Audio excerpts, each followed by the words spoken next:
갈라디아서 6장 6절에서 10절 말씀 교독합니다. 가르침을 받는 자는 말씀을 가르치는 자와 모든 좋은 것을 함께하라.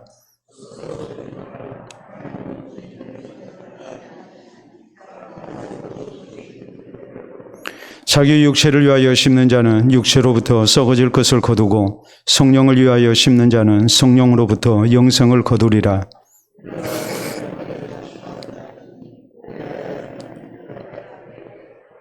그러므로 우리는 귀에 있는 대로 모든 이에게 착한 일을 하되 더욱 믿음의 가정들에게 할지니라.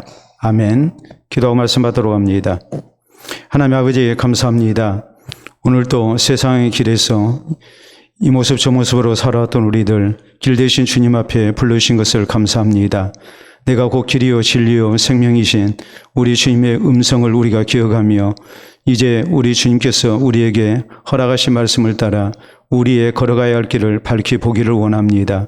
진리를 따라 살게 하시고 또한 생명에 이르는 데 부족함이 없는 우리 모두가 될 수 있도록 인도해 주시옵소서. 이 시간도 성령께서 크게 역사하시는 가운데에 말씀이 선포되게 하시고 또 받아들여지게 하시고 우리의 삶 속에서 그대로 실천될 수 있도록 인도해 주시옵소서. 예수님 이름으로 기도하옵나이다. 아멘. 오늘 갈라디아서 강의 19번째 시간입니다. 우리가 아는 대로 이제 호랑이는 단독 생활을 합니다. 반면에 사자는 무리 생활을 하죠. 그렇게 하는 이유는 같은 고양이과 동물이지만 호랑이는 혼자 사는 것이 아무래도 더 낫기 때문에 호랑이는 혼자 사는 것이고 사자는 무리를 지어서 이렇게 생활하는 것이 자신들의 안전이나 또 사냥할 때 유리하기 때문에 이렇게 무리를 지어서 생활을 합니다. 그리스의 유명한 이 철학자인 아리스토텔레스가 우리 사람에 대해서 얘기할 때에 이제 그런 얘기를 했습니다. 인간은 사회적 동물이다. 이 말의 의미는 어떤 뜻이냐면 사람은 혼자 사는 것보다 사회를 이루고 사는 것이 더 낫다는 말이고 그렇기 때문에 인간은 본능적으로 이렇게 사회를 이루고 살아갑니다. 아리스토텔레스의 이 말은 또 하나 중요한 의미가 있습니다. 그것은 뭐냐면 사람은 사회적 동물로서 이제 사회를 이루고 살아갈 때에 그 사회가 이렇게 발전하고 또 안전하도록 공동체를 지켜나가야 할 의무가 있음을 하는 얘기입니다. 그냥 사회에 속해서 내 권리만을 찾는 그런 모습이 아니고 우리가 속해 있는 사회 공동체가 건강한 모습이 될 수 있도록 사회 구성원 모두에게 다 의무가 있다는 그런 뜻입니다. 또 한편으로 우리는 그런 의무를 이행함으로써 또 이제 사회로부터 우리가 보호를 받을 권리를 가지고 있다. 이런 뜻에서 아리스토텔레스는 인간은 사회적 동물이다. 이런 얘기를 한 겁니다. 그렇기 때문에 우리의 신앙생활도 역시 마찬가지입니다. 우리는 교회를 얘기할 때 흔히 교회 공동체라는 신앙 공동체라는 용어를 사용합니다.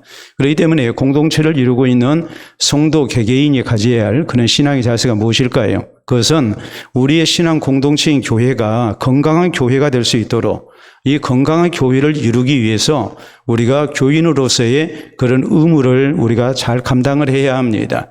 그리고 이런 건강한 교회를 통해서 또 우리의 신앙이 잘 보호가 될 수 있도록 해야 합니다. 이것이 우리 성도에게 있어서 이제 교인으로서의 의무고 또 한편으로 교인의 권리인 것을 우리가 잘 압니다.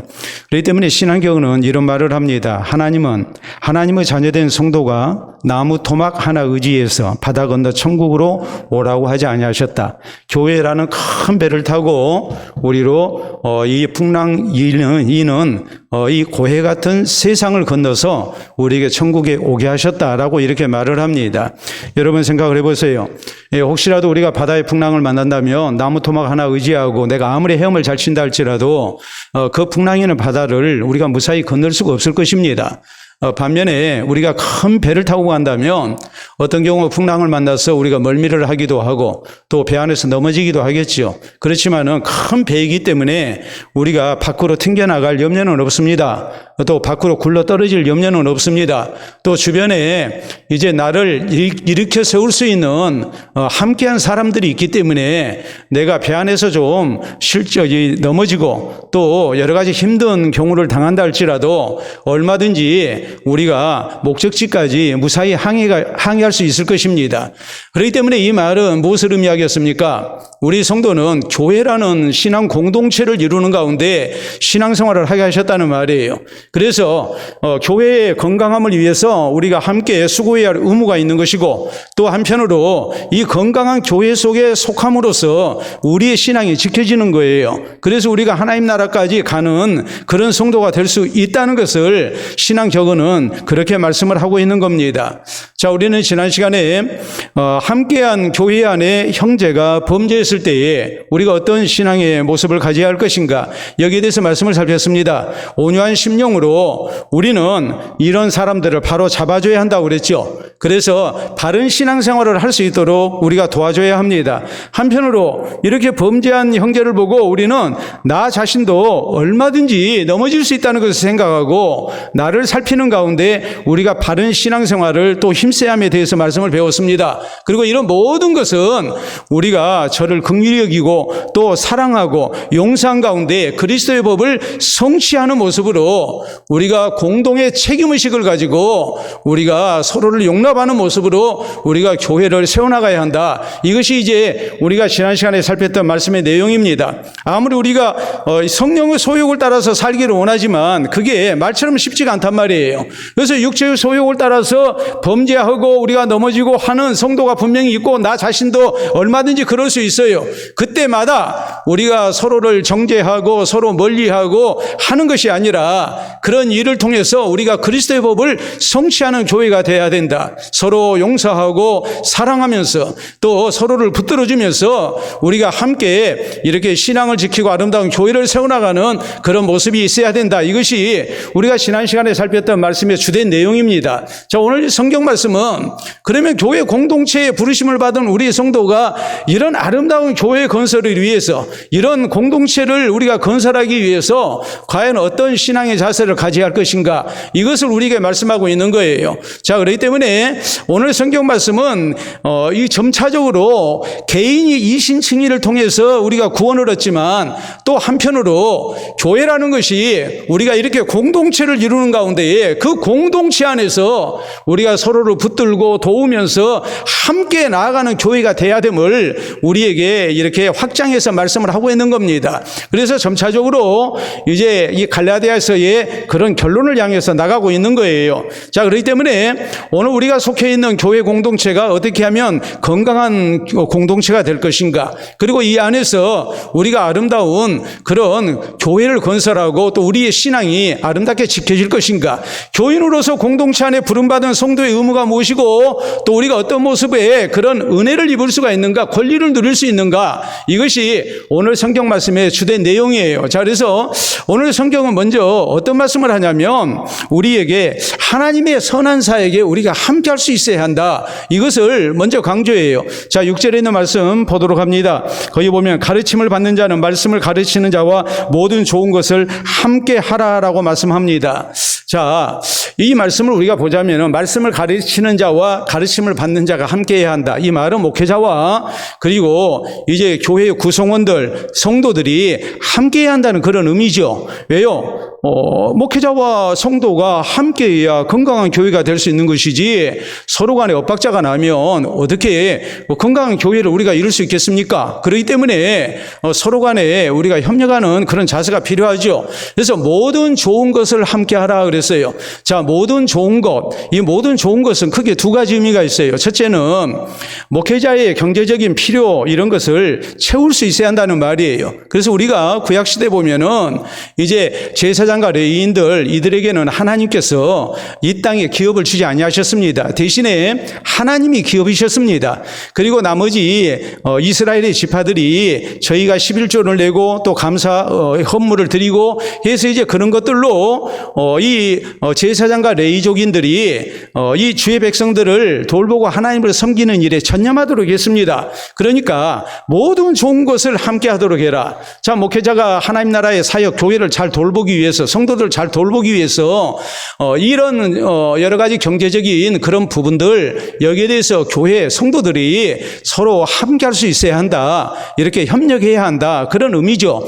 또 하나, 모든 좋은 것을 함께하라라는 이 말씀의 의미는 목회자를 중심으로 해서 교회가 행하고자 하는 모든 선한 일들에 우리 성도들이 다 함께할 수 있어야 한다라는 말이에요. 이것이 단순히 목회자의 생활만을 책임지는, 경제적 필요만을 책임지는 그런 모습이 아니고, 함께한 성도들이 목회자를 중심으로 해서 하나님의 교회가 주님의 생명 구원사에게 또 세상을 섬기는 일에 이렇게 수고하고자 했을 때에 이것을 나무 일처럼 보지 말고 모두가 다 협력해서 그것을 같이 해야 한다는 말이에요. 이게 가르침을 받는 자는 가르치는 자와 함께해서 모든 좋은 것을 함께하라라는 그런 의미예요.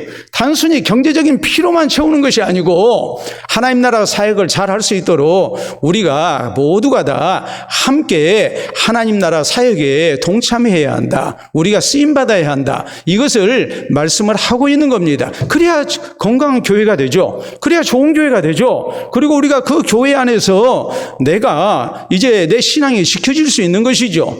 여러분, 교회가 목회자와 성도 사이에 엇박자가 나가지고 일하는 사람은 일하고 그러지 않은 사람은 일하지 않고 이런 모습으로 교회가 이렇게 유지가 된다면 그 교회가 좋은 교회라고 얘기할 수 있겠습니까? 절대 그렇게 얘기를 할 수가 없겠죠. 자, 그렇기 때문에 우리가 성경을 보더라도 이 사실은 분명합니다. 자, 여러분 아시다시피 우리가 성경에 보면 그래요. 사도행전 6장에 사도들이 자기들끼리만 열심으로 성도들을 돌봤어요. 물론 그것으로 처음에는 은혜가 충만한 교제였습니다. 사도들의 역량이 얼마든지 처음 많지 않은 성도들을 돌볼 수 있었기 때문에 가능했어요. 그런데 교회가 점차적으로 커지니까 이제 이 사도들이 제대로 감당을 하지를 못하죠. 그래서 이 구제하는 일, 이 가난한 과부들을 돌보는 일에 이제 소수파인 헬라파 유대인 과부들이 이렇게 자꾸 누락이 됐고, 이로 인해서 이제 불만이 쌓이고 이제 교회의 시험거리가 됩니다. 그래서 결국 이제 나왔던 것이 뭐냐면 집사제도였거든요. 자, 너희 가운데 성령과 지혜가 충만하여 칭찬하는 자 7을 택하도록 해라. 그래서 우리는 말씀을 전하는 일, 또 기도하는 일에 우리는 전념하겠다. 대신 이렇게 나누고 봉사하는 일, 섬기는 일, 이런 것은 우리가 다 맡기도록 하겠다. 해서 이제 7 집사님을 이렇게 선출을 해서 교회가 이 사도와 집사들의 일이 이렇게 분업으로 나타나게 되죠. 그러면서 협업을 했단 말이에요. 다시 말하자면 분업을 했지만은 또 함께 협력을 해가지고 이제 주의 교회를 생겨나갔어요. 그럴 때에 하나님의 말씀이 더욱 왕성해졌고 많은 사람들이 주님 앞에 돌아왔고, 성경은 이렇게 말씀합니다. 허다한 제사장의 무리까지 이 도에 복종했다. 그래서 이 유대교에 속해 있는 제사장들까지 개종을 해서 기독교인이 됐다. 교회 안에 들어왔다. 성경은 이렇게 말씀을 하고 있습니다. 여러분, 빌립보 교회가 세워질 때에 루디아라는 여성도가 사도 바울을 적극적으로 도왔습니다. 그래서 빌립보 교회가 세워졌습니다. 사실 루디아는 여성도입니다. 교인들 별로 없습니다. 근데 이런 형편에서 루디아가 사도를 먼저 자기가 적극적으로 돕겠다고 이렇게 나서죠.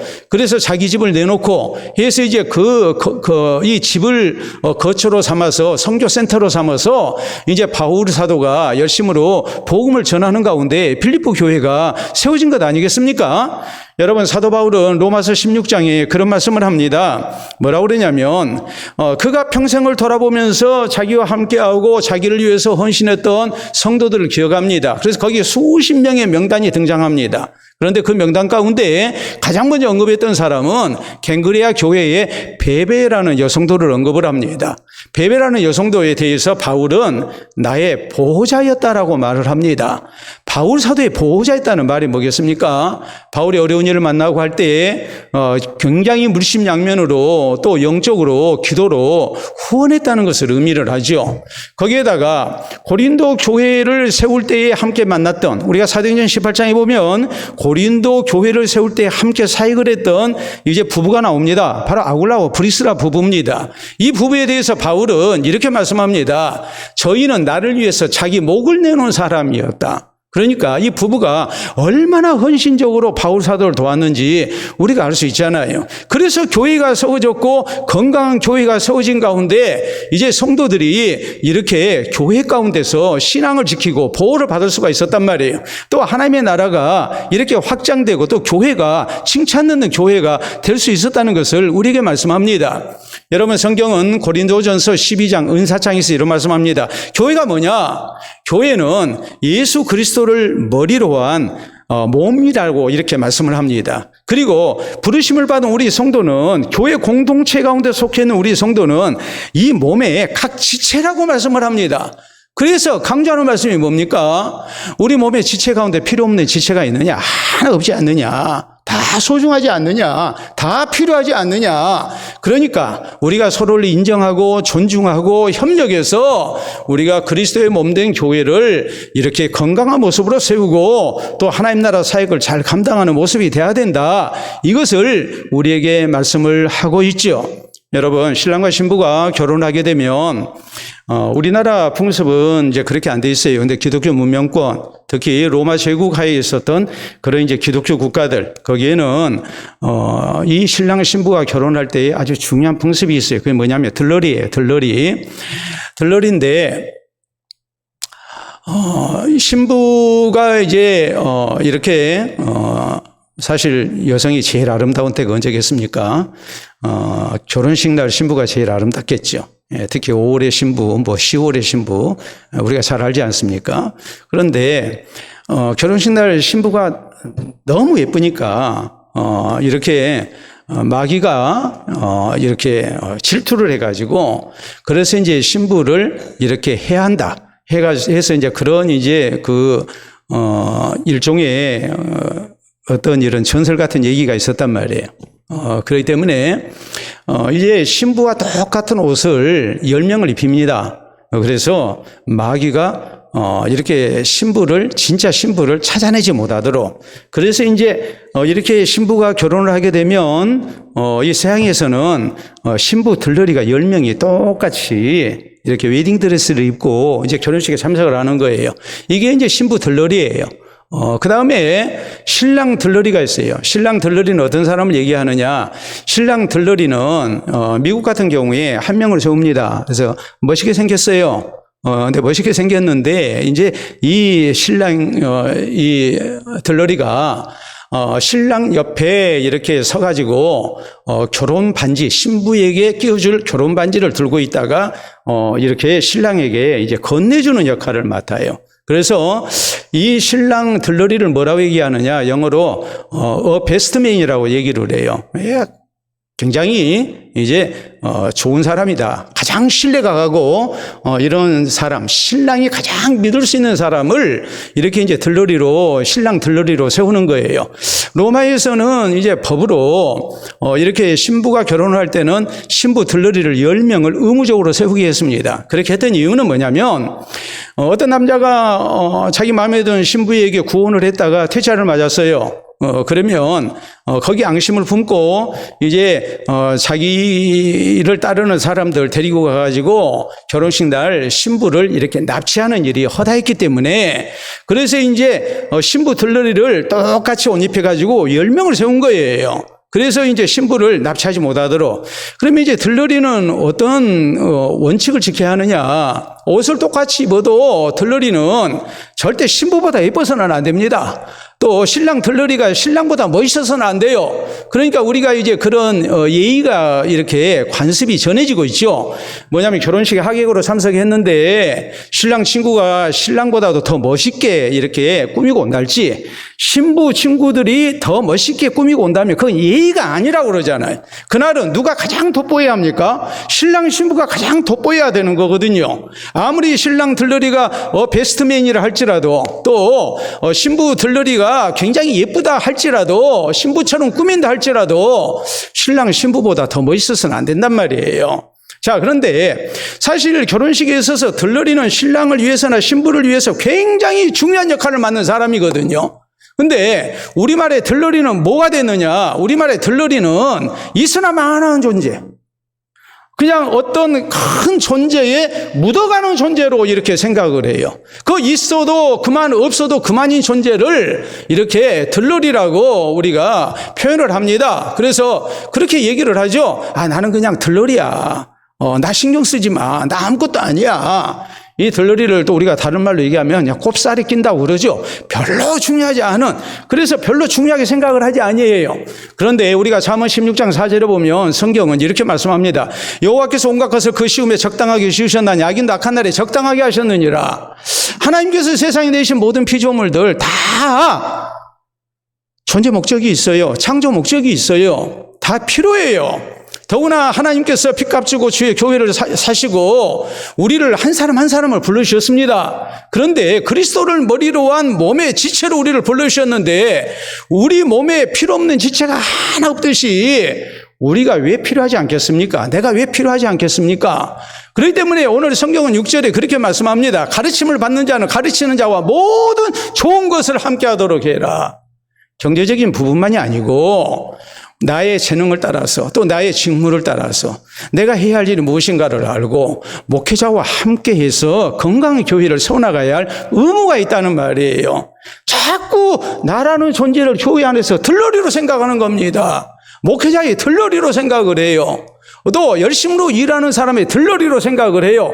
그래서 나 있으나 마나 이렇게 생각을 하고 거기에서 면피를 하려고 그래요. 나는 책임이 없다는 식으로 내 의무를 이렇게 잊어버려요. 그게 아니고 우리는 오늘 그리스도의 피로 사심을 받은 하나님의 백성이기 때문에 주의 교회 가운데 들러리로 세움을 입은 사람들이 아닙니다. 우리 한 사람 한 사람 모두가 다 목회자를 중심으로 해서 모두가 하나님의 선한 일에 좋은 일에 하나 돼서 일하라고, 그래서 건강한 교회 공동체를 이루고 이 교회 안에서 우리의 신앙이 지켜지고 우리가 하나님 나라 사역에 같이 수고하고 하나님 나라의 영광 가운데 들어가라고 하나님께서 나를 불러주셨음을 우리가 잊어서는 안 됩니다. 앞으로도 우리가 이 하나님의 선한 사역에 모든 좋은 일에 함께하는 우리 성도들이 될 수 있기를 바랍니다. 다음으로 이어지는 말씀 거기 7절 이하에 이제 이런 말씀을 하죠.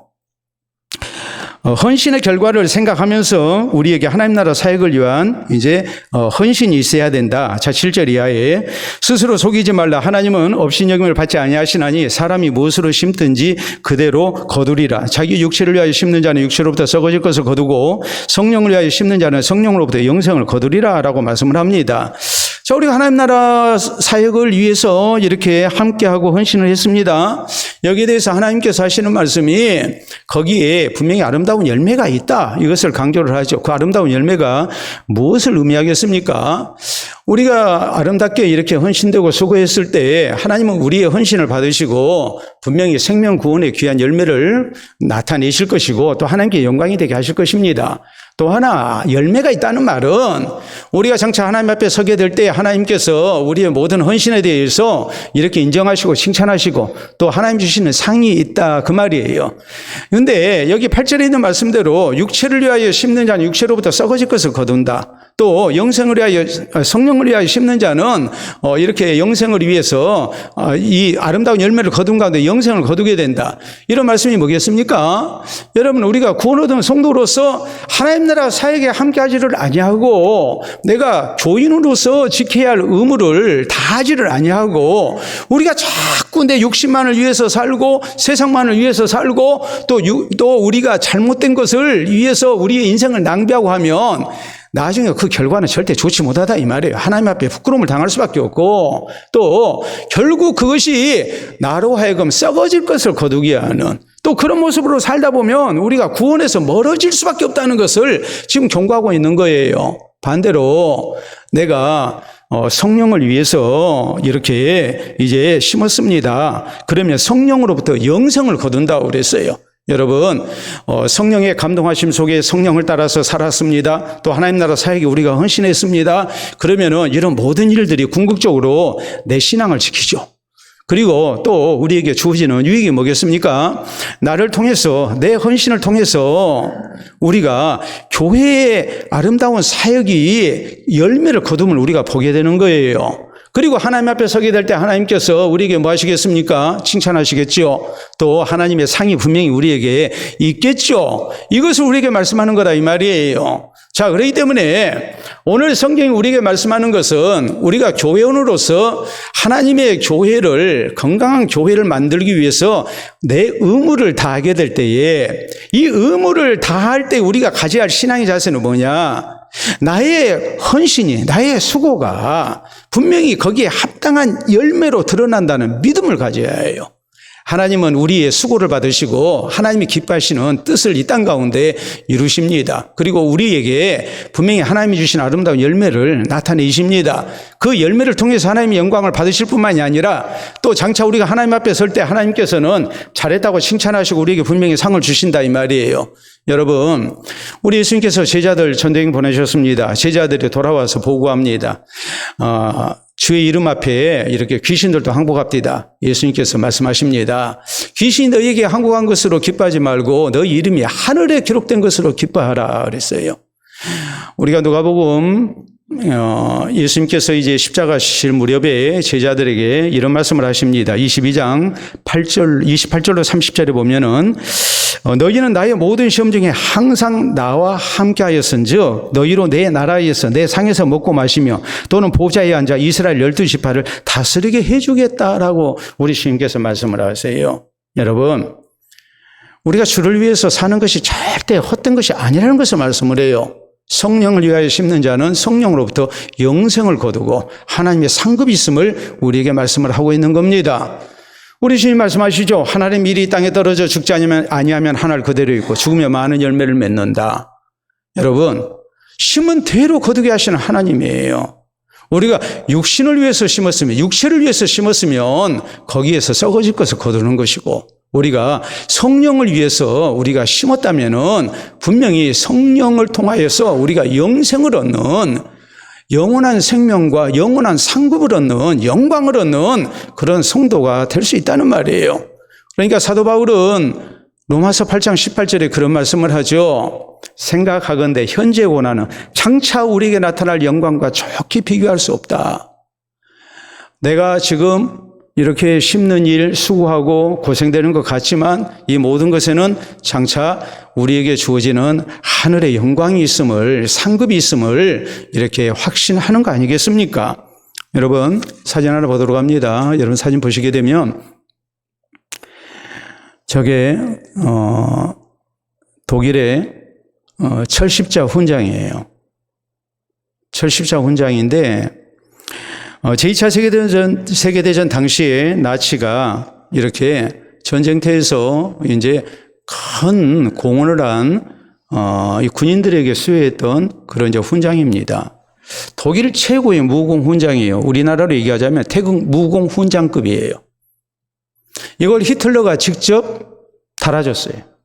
그러니까 이 히틀러가 달아준 철십자 훈장을 받았다는 것은 어떤 의미가 있냐면 개인에게도 큰 영광이었지만 가문의 영광이었어요.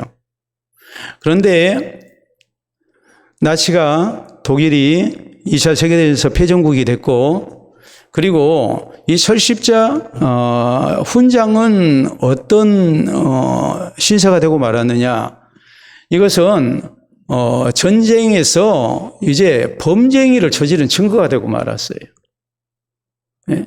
독일을 위해서 히틀러를 위해서 열심으로 싸운 사람에게 줬으니까. 그래서 더 이상 이 독일의 철십자 훈장은 이제 존재하지 않습니다. 독일에서 철십자 훈장을 폐지시켜 버렸어요. 여러분, 우리가 세상에서 육체를 위해서 심는 삶을 살게 되면은 그것이 당신은 좋아 보이고 또 내 인생 멋있게 산 것 같습니다. 근데 나중에 우리가 하나님 앞에 서게 되면 그건 육체로부터 썩어질 것을 거둔 일밖에 되지 않아요. 우리가 성령을 위해서 심는 것, 성령을 위해서 사는 것, 또 주님의 나라 사역에 우리가 헌신되는 것, 이렇게 심는 것, 이것은 참 힘들 수 있어요. 또 마음이 내키지 않을 수 있어요. 그러나 이 모든 것은 궁극적으로 우리에게 하나님의 영광이 되고 나로 하여금 영생을 거두게 한다는 것을 우리는 믿어야 해요. 주의 복음사에게 함께했던 사람이 영생을 얻는 것이지 주의 복음사에게 자기의 의무를 다하지 않은 사람이 영생 얻기는 쉽지가 않습니다. 제가 여러분에게 드리는 이 말씀의 의미는 열심으로 교회 봉사해야 구원받는다 그런 의미가 아니에요. 열심으로 주의 교회를 위해서 하나님 나라 사역에 봉사하고 헌신한 사람이 신앙을 지킬 가능성이 커지는 거예요. 속된 말로 그렇잖아요? 우유를 배달받아서 먹는 사람보다 누가 더 건강하다고 그럽니까? 배달하는 사람이 건강하다고 그러잖아요. 우리가 주의 복음사에게 하나님의 선한 사에게 우리가 교인으로서의 의무를 다하고 건강한 교회를 만드는데 수고한 사람이 신앙 지키기가 쉬워요. 그 사람이 영생을 얻는 거예요. 우리 예수님께서는 성경 맨 마지막 요한계시록 22장 12절에 이런 말씀을 하십니다. 보라, 내가 속히 오리니 내가 줄 상이 있어. 각 사람이 그 행한 대로 내가 갚아주리라라고 말씀하십니다. 우리 주님의 영생의 은혜, 또 우리 주님께서 우리에게 주시는 상, 이런 모든 것은 누구에게 주어지는가? 바로 성령을 위해서 심는 자에게 주어지는 거예요. 육체를 위해서 심는 자에게 주어지는 것이 결코 아니에요. 그렇기 때문에 우리는 심은 대로 거두게 하시는 이 하나님의 헌신의 법칙을 잊지를 말아야 합니다. 헌신이라는 것이 궁극적으로 나를 살리는 거예요. 이 헌신이 궁극적으로 교회를 살리고 또 우리로 하여금 하나님 앞에 칭찬과 상급을 얻게 하는 거예요. 나를 영생에 이르게 하는 거예요. 이 사실을 명심을 하고 좋은 교회, 건강한 교회를 만들기 위해서 오늘 우리가 교회원으로서의 의무를 다할 수 있어야 합니다. 헌신되는 성도가 돼야 됩니다. 헌신은 어떤 특별한 성도만 하는 것이 아니에요. 구원받은 우리 모든 성도, 교회 가운데 부르심을 받은 모든 성도의 의무라는 것을 우리가 잊어서는 안 돼요. 이 의무를 다하게 될 때에 건강한 교회를 만들 수 있고 또 그로 인해서 내 영혼이 지켜지고 내가 구원에 이르고 또 하나님의 상급을 우리가 허락받을 수 있음을 잊지 마시기를 바랍니다. 자, 세 번째, 오늘 성경은 또 뭘 말씀하시는가? 여러분, 우리가 목회자와 더불어서 모든 선한 일에 함께 했습니다. 또 헌신의 결과를 알고 우리가 열심으로 이렇게 성령을 위해서 참으로 귀한 것을 심었습니다. 헌신했습니다. 그래가지고 이제 아름다운 열매를 거둡니다. 이 과정이 쉬우면 괜찮겠죠. 근데 이게 쉽지가 않단 말이에요. 그렇기 때문에 성경은 우리에게 또 무엇을 말씀하시는가? 끝까지 인내하고 포기하지 말라고 말씀을 하세요. 우리가 주의 일을 하다 보면 너무 힘듭니다. 또 여러 가지로 거리끼는 일을 만날 수가 있어요. 또 함께한 성도를 통해서 우리가 시험 들 수도 있어요. 그러면 우리가 뭐합니까? 그냥 포기해버리죠. 근데 포기하지 마라. 포기하지 말고 끝까지 잘 가야 한다. 인내해야 한다. 이걸 우리에게 말씀합니다. 자, 거기 9절에 있는 말씀 봅니다. 우리가 선을 행하되 낙심하지 말지니 포기하지 아니하면 때가 이름에 거두리라 라고 말씀을 합니다. 자, 세상 농사라는 것은 파종기가 있고 결실기가 정해져 있습니다. 그런데 영적 농사는 파종기는 있는데 결실기는 사람의 생각보다 늦는 경우가 분명히 있어요.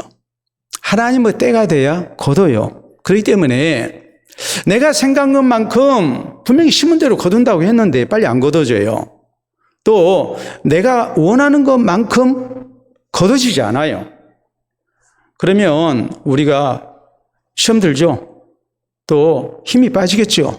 그리고 나중에는 어떤 생각을 하겠습니까? 이제 그만하자, 포기하자, 이런 생각을 우리가 할 수가 있겠죠. 그런데 성경은 뭐라고 말씀하십니까? 포기하지 아니하면 때가 이르면 분명히 거두게 된다. 여러분, 그 거두는 때가 당대에 거둘 수도 있고 또 자손대에서 거둘 수도 있는 것이고 또 세상에서는 거두지 못했지만 그리고 나도 내가 헌신했던 것을 다 잊어버렸는데 하나님 앞에 설 때 하나님께서 기억해 주시는 그런 상급으로 우리에게 나타날 수도 있어요. 하나님 나라에서 거둘 수도 있어요. 그러니까 우리가 힘들고 어려워도 포기해서는 안 된다. 인내하고 끝까지 우리가 심어야 한다. 헌신돼야 된다. 이것을 말씀을 하고 있는 겁니다. 여러분, 다윗이 성전을 건축하기를 원합니다. 성전 건축하기를 원하니까 하나님께서 너는 군인으로서 피를 많이 흘렸기 때문에 성전 건축자로서 적임자가 아니다. 대신 내가 네 아들을 통해서 내가 성전을 건축하도록 하겠다. 하나님 그렇게 말씀을 하십니다. 대신에 하나님께서 다윗 당대에 평안의 복을 주시겠다고 약속을 했어요. 다윗만 복을 받습니까? 다윗의 자손들 가운데 이스라엘 왕이 오를 자가 영원히 끊어지지 아니하리라. 그러니까 다윗이 힘을 얻어가지고 사무엘하 7장 29절에 보면 그렇게 기도하죠. 주께서 이 말씀을 내게 하셨으니 내가 주께 이렇게 구할 마음이 생겼습니다. 주의 은혜로 종의 집이 영원토록 복을 받게 하시옵소서 그러잖아요. 영원토록 복을 받게 하시옵소서. 그 영원토록이 어디에 근거하고 있느냐? 하나님의 약속에서 근거하고 있어요.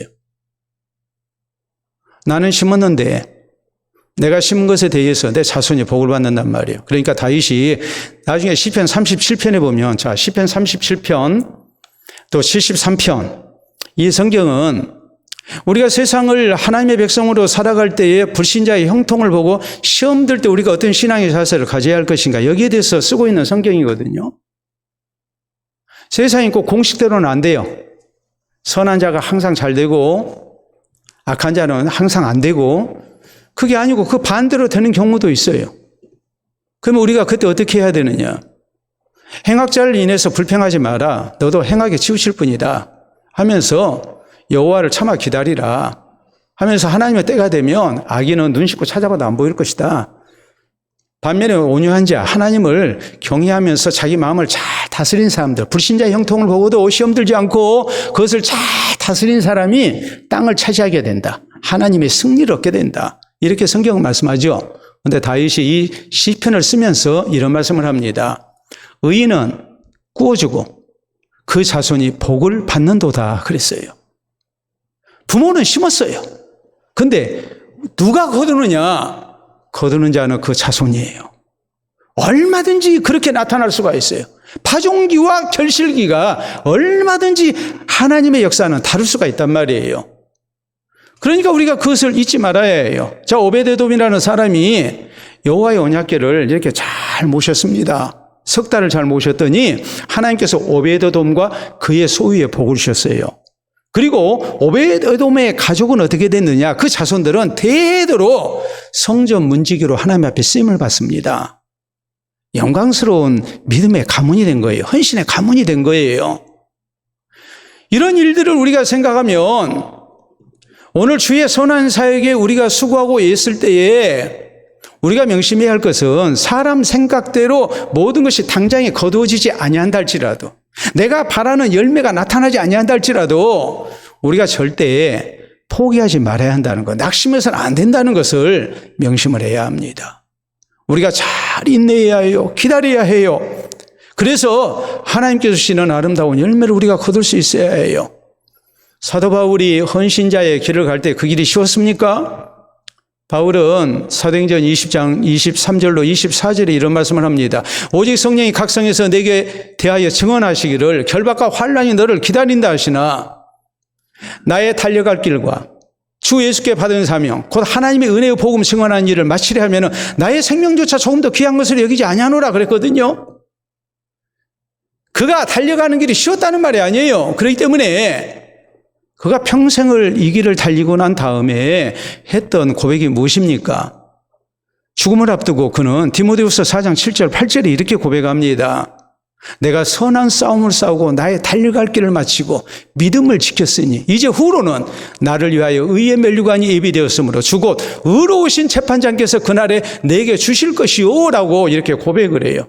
나뿐 아니라 주의 나타나심을 사모하는 모든 자에게 도니라 이렇게 말씀을 해서 우리가 주의 복음사에게 헌신되는 이런 모든 일들 쉽지 않지만 우리가 끝까지 달려가야 함을 우리에게 강조를 하고 있는 겁니다. 우리가 어려서 한 번쯤은 다 읽어봤을 만한 그런 이제 외국 동화가 있습니다. 바로 아라비안 나이트죠. 이 아라비안 나이트를 천일 야화라고 말을 합니다. 1001일 동안, 1000일이 날일자가 아니고 하나 일이거든요. 1001일 동안 밤에 이렇게 얘기했던 내용이에요. 그래서 이제 새로 왕비가 된 이 왕비가 왕에게 계속해서 이야기 궁금증 나게 계속한 그런 이제 얘기를 이제 모아둔 것. 그것이 이제 천일 야화, 이제 아라비안 나이트입니다. 그런데 거기에 우리가 잘 아는 이야기가 있어요. 알리바바와 40인의 도적. 아시죠? 예? 알리바바와 40인의 도적 하면은 생각나는 게 뭡니까? 알리바바가 40인의 도적이 이제 훔쳤던 보물이 있는 동굴을 알아가지고 그 앞에서 크게 외치는 소리가 있죠. 어떻게 하면 동굴문이 열립니까? 예? 이게 자동문이 아니에요. 주문을 외워야 열려요. 그 뭐라고 했어요? 열려라 참깨 그랬거든요. 네. 왜 참깨일까? 참기름은 들기름보다 비싸니까. 그러니까 참깨라고 했겠어요? 아니 다른 것도 많잖아요. 근데 왜 열려라 참깨라고 했을까? 여러분 거기는 중요한 이유가 있어요. 예? 참깨는 원산지가 이집트입니다. 그러니까 이집트하고 아라비아가 가깝잖아요. 중동 지역이. 그래서 이제 이 중동 지역에서 이 아라비아에서 이제 참깨를 이제 많이 먹었어요. 근데 중요한 것은 그곳 기후가 굉장히 뜨겁고 이제 이 식품 보관하기가 쉽지가 않아요. 근데 참깨는 변질이 안 돼요. 그래서 이 아라비아 사람들이 참깨를 어떻게 이해를 하냐면은 변질되지 않는 아주 믿을 만한 것으로 이렇게 이해를 해요. 우리가 그러죠. 예를 들어서 참기름 있고 들기름 있고 자 몸에 좋은 게 뭡니까? 어떤 분들은 난 들기름이 좋습니다. 어떤 분은 또 그래도 들기름은 맛이 없고 참기름이 고순내가 나고 참기름이 맛있죠. 이렇게 또 얘기하는 분들도 있을 것이고 아니 그것보다는 올리브유가 더 좋습니다. 또 이렇게 얘기하는 분도 있고 그럴 거예요. 근데 아시다시피 참기름은요 실온에 보관을 해도 산패가 안 돼요. 변질이 안 되는 거예요. 예? 향이나 또 그 냄새 이런 것들이 변질이 안 돼요. 근데 들기름은 실온에 이렇게 내놓게 되면 산패가 일어납니다. 햇빛이나 또 습도 이런 여러 가지 요인에 의해서 이제 산이 이렇게 생기게 되고 그래서 이 냄새가 나고 그래서 변질이 돼 버리고 말거든요. 그러니까 참기름은 실온에 그냥 보관해도 되지만 들기름 어디다 보관해야 해요? 냉장고에 보관하는 이유가 거기에 있는 거예요. 왜 열려라 참깨 했느냐? 참깨가 변질이 안 되니까 그러는 거예요. 우리가 주의 선한 사역을 위해서 봉사하고 헌신하고 할 때에 우리가 가져야 할 신앙의 자세가 무엇인가? 내가 오늘 심었으니까 오늘 당장에 거두고 아니면 내일 거두고 한 거 아니에요. 하나님께서는 우리에게 말씀하십니다. 신실하신 하나님의 약속을 믿고 우리가 열심으로 심으라는 거예요. 열심으로 심으면 우리가 피곤하지 아니하면 낙심하지 아니하면 포기하지 아니하면 하나님의 때가 되면 분명히 거두게 된다. 당대에 거둘 수도 있고 나 죽고 난 다음에 거둘 수도 있고 내가 하나님 앞에 설 때에 나는 잊어버렸는데 하나님이 기억해 주셔서 그때 내가 또 상을 받을 수도 있는 것이고 이 하나님의 신실하심을 믿고 우리가 열심으로 심어야 한다고 이렇게 말씀을 합니다. 그렇기 때문에 우리는 거두게 하시는 하나님의 때가 있음을 믿어야 합니다.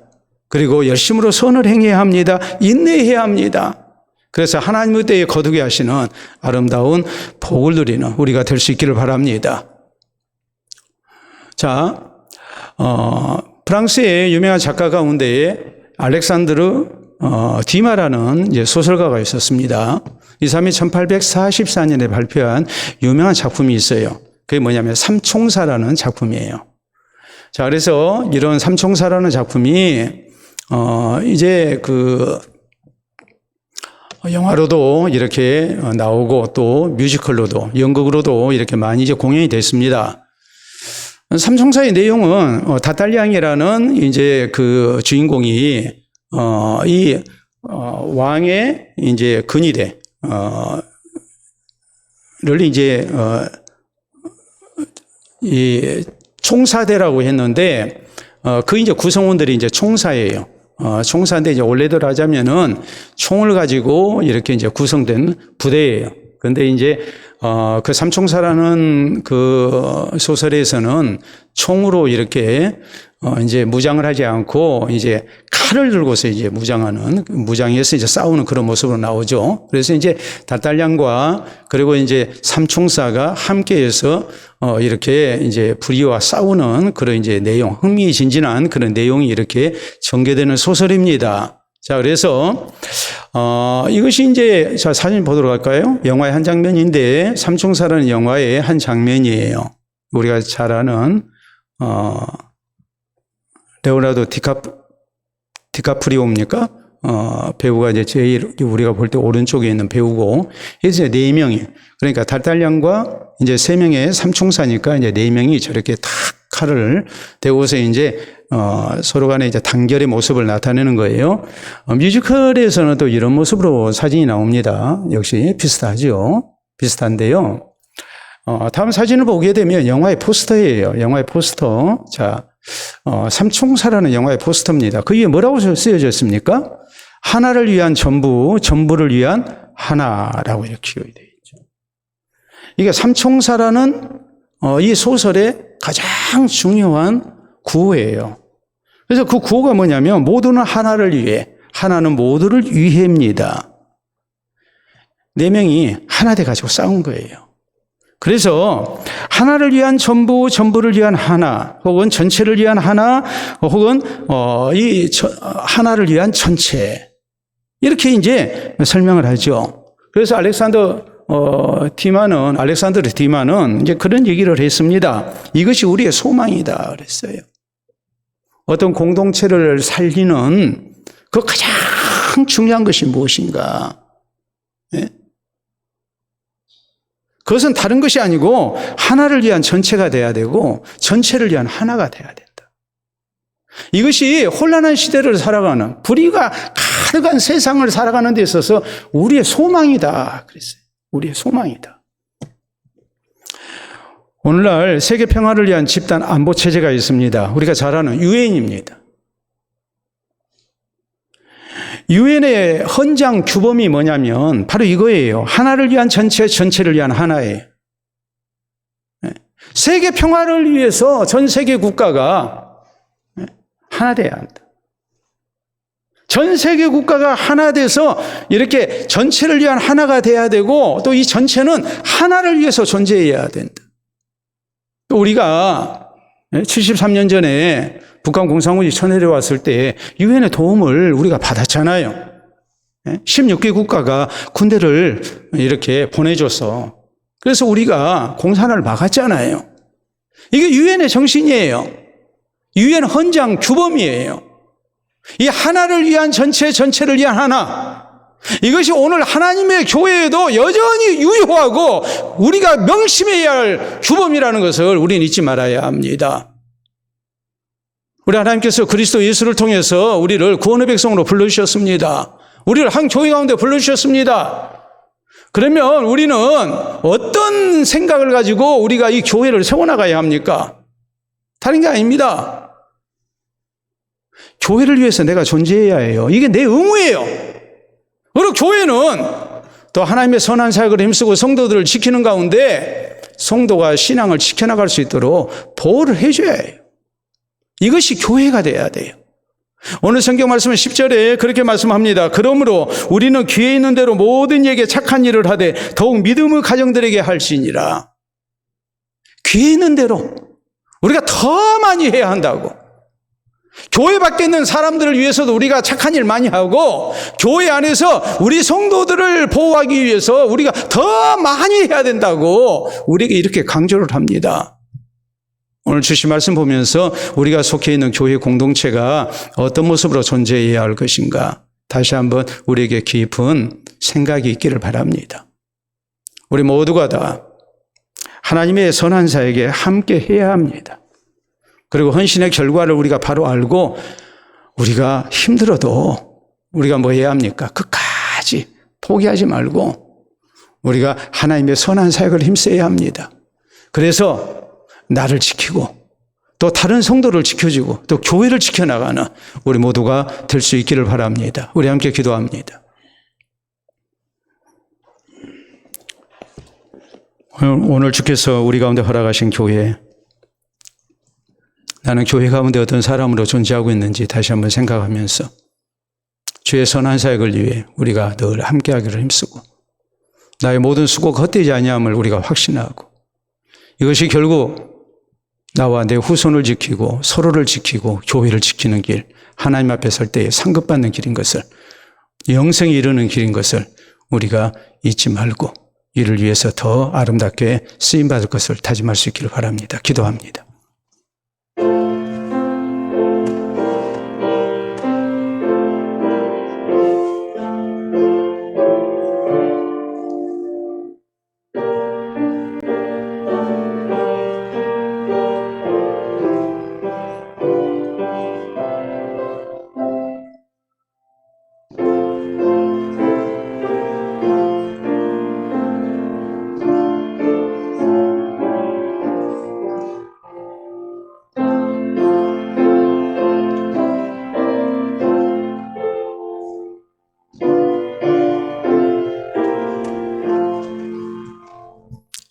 친히 교회의 머리가 되시고 우리의 생명의 주가 되시는 아버지, 은혜를 진심으로 감사합니다. 우리를 구원 얻어 하나님의 자녀가 되게 하시고 또한 교회 가운데 불러주신 것을 감사합니다.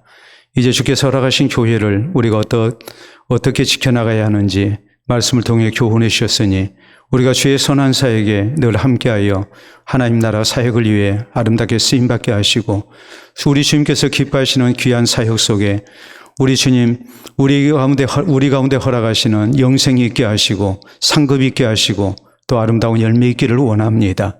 우리의 사랑하는 성도들 늘 기쁨과 감사 속에 헌신케 하시고 여러 가지로 힘들고 어려울 때에도 주의 선한 사역 포기하지 않게 하시사 주님 오시는 그날까지 우리의 최선을 다하여 주의 아름다운 교회를 지켜나가게 하시고 하나님의 선한 사역에 더욱 열심을 낼 수 있도록 인도하여 주시옵소서.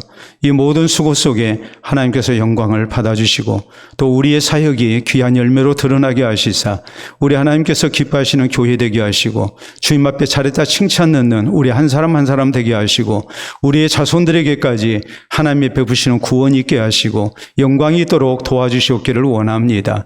장차 주님 앞에 설 때 부끄럽지 않는 우리 모두가 되게 하여 주시옵소서. 사는 날 동안 주의 선한 사역에 더욱 열심을 내게 하시고 이 아름다운 헌신 속에 나의 신앙을 지키게 하시고 또 서로를 지키며 주의 교회를 지켜나가는 우리 모두 되게 하여 주시옵소서. 예수님 이름으로 기도하옵나이다. 아멘.